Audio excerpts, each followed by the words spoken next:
Depuis plusieurs semaines, Peter souffre de symptômes plus ou moins inquiétants. Étourdissement, perte de repères, voire évanouissement. À la suite d'une blessure, il en profite pour demander un examen sanguin à un médecin. Les résultats sont sans appel. Le corps de Spider-Man est en train de le lâcher, et son espérance de vie n'est plus que de quelques mois tout au plus.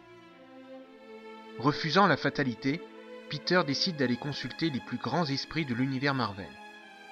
Mais ni Bruce Banner, ni Reed Richards, pas même le Docteur Strange ne peuvent rien faire pour l'aider. Spider-Man est condamné. C'est alors que ressurgit l'un des plus puissants adversaires de l'araignée, Morlun. Bien décidé à prendre sa revanche sur le seul être ayant été capable de le tuer, ce dernier reprend sa traque contre l'homme araignée. Spider-Man tente de lui résister de toutes ses forces, mais Morlun est beaucoup trop puissant, et lui trop affaibli par sa maladie. Luttant avec l'énergie du désespoir, Peter parvient à prendre le dessus sur son adversaire. Mais Morlun, d'une cruauté inouïe, lui arrache un œil et finit par le battre à mort.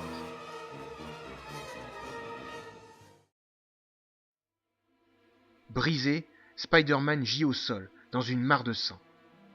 Mais Morlun n'a pas le temps de se nourrir de son essence totémique, car il est dérangé par l'arrivée des Avengers. Il prend la fuite.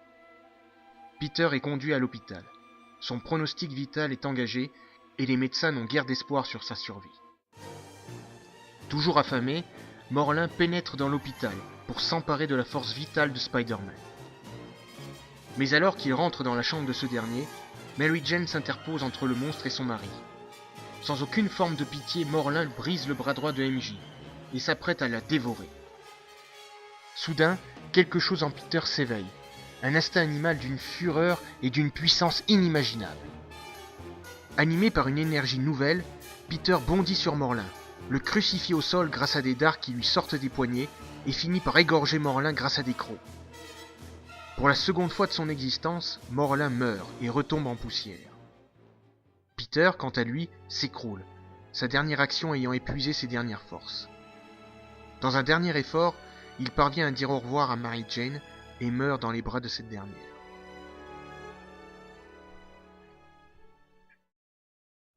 Le monde super-héroïque est sous le choc. Spider-Man n'est plus. Alors que ses proches se préparent à l'enterrer dignement, il découvre que le corps de Peter n'est plus à la morgue, ne laissant derrière lui qu'une enveloppe charnelle vide. Quelque part dans New York, dans un cocon de toile, Peter rêve. Il se voit parler avec une créature monstrueuse, à l'apparence d'araignée, qui se fait appeler l'autre.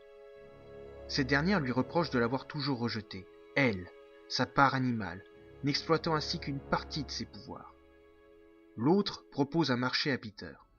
Ce dernier pourra revivre dans un corps tout neuf, mais il devra, cette fois-ci, accepter totalement son héritage totémique.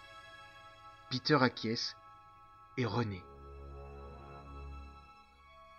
Cependant, passé les réjouissances des retrouvailles avec ses proches, Peter s'inquiète. Est-il toujours lui-même ou est-il l'autre ?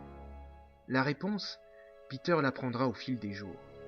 Son sens d'araignée s'est affiné, ses réflexes sont décuplés, il peut projeter de la toile organique, des dards lui sortent toujours des poignets, et il peut même voir dans le noir. Malgré cela, il n'en reste pas moins un homme avec des principes.